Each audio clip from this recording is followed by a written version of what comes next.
वापस अब उस खबर का मैं रुख करना चाहूंगा जिसमें एक एआई इंजीनियर ने खुदकुशी कर ली और आरोप उसने अपनी पत्नी पर लगाए हैं कि पैसे के लिए उसे प्रताड़ित किया जा रहा था। अतुल उनका नाम। उनके भाई विकास ने सरकार से मांग की है कि ऐसा कानून बने कि सभी को न्याय मिले। ऐसा रहा तो आदमी शादी करने से डरेगा। मेरे भाई ने न्याय के लिए जान दी, उसे न्याय मिले। तो अतुल के भाई ने ये तमाम बातें कही हैं। मेरे भाई ने न्याय के लिए जान दे दी।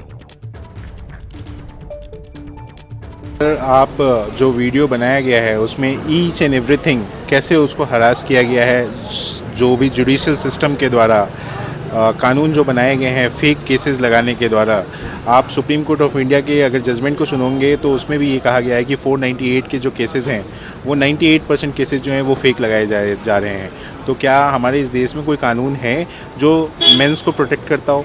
कोई इस देश में कोई कानून नहीं है जो मेंस को प्रोटेक्ट करता है। कोई मेरे भाई ने जान दे के ये सिस्टम को जगाने की कोशिश की है कि इस सिस्टम में जो फ्लॉज हैं उसको ठीक किया जाए। मुझे लगता है कि मेरे भाई ने भी इस देश में लोगों को जगाया है, तो उसके साथ भी न्याय होना चाहिए।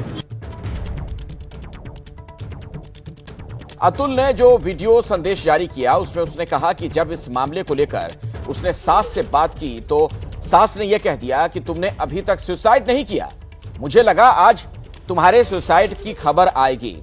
इस पर अतुल ने भी उन्हें जवाब दिया कि मैं मर गया तो तुम लोगों की पार्टी कैसे चलेगी। ये पूरी बातचीत अतुल ने खुद ये बातें बताई हैं। उसकी सास ने जवाब दिया कि तुम्हारा बाप पैसे देगा, पति के मरने के बाद सब पत्नी का होता है, तुम्हारे माँ बाप भी जल्दी मर जाएंगे, उसमें भी बहू का हिस्सा होता है, पूरी जिंदगी तेरा पूरा खानदान कोर्ट के चक्कर काटेगा।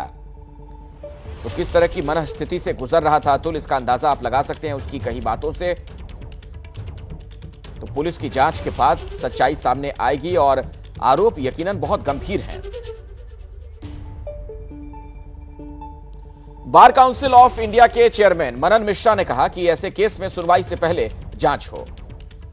बीजेपी के सांसद और बार काउंसिल ऑफ इंडिया के चेयरमैन मनन मिश्रा। मनन जी, जो बेंगलोर की घटना हुई है, जो सोशल मीडिया पर वीडियो वायरल है, न्याय प्रणाली के ऊपर गंभीर सवाल उठाए, खास तौर पर उन जज के ऊपर जो उनके मामले की सुनवाई कर रही हैं। साल भर में 40 बार बुलाती थी। पूर्णतः दुर्भाग्यपूर्ण है। ऐसे जजेस के खिलाफ एक्शन होने चाहिए। और दूसरी बात कि आम बात आप करें तो ये जो प्रोविजन है इसका बहुत ही दुरुपयोग होने लगा है। शुरू में तो जेन्युइन था कि सबको फंसा के और परेशान करने का एक हथकंडा हो गया 498A। तो ऐसे केसेज में अब मुझे लगता है कि बिफोर लॉजिंग FIR एक प्रिलिमिनरी इंक्वायरी होना चाहिए। कंप्लेंट लॉन्च करने के पहले एक प्रिलिमिनरी इंक्वायरी होनी चाहिए। मैक्सिमम कोर्ट आज की तारीख में ऐसा हम लोग देख रहे हैं कि मैक्सिमम कोर्ट बहुत ही लिबरल हो गए हैं। बेल के मामले में हो, क्वाशिंग के मामले में भी इन लॉज के खिलाफ तुरंत क्वाश हो जाता है। लेकिन अब इस केस में ये बड़ा ही दुर्भाग्यपूर्ण है। एक्शन की आवश्यकता मुझे लगता है कि हाईकोर्ट इसको इग्नोर नहीं करेगा।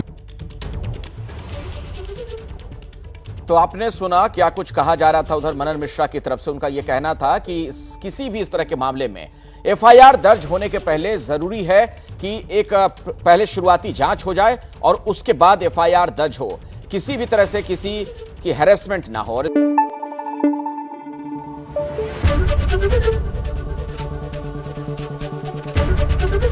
ABP न्यूज आपको रखे आगे।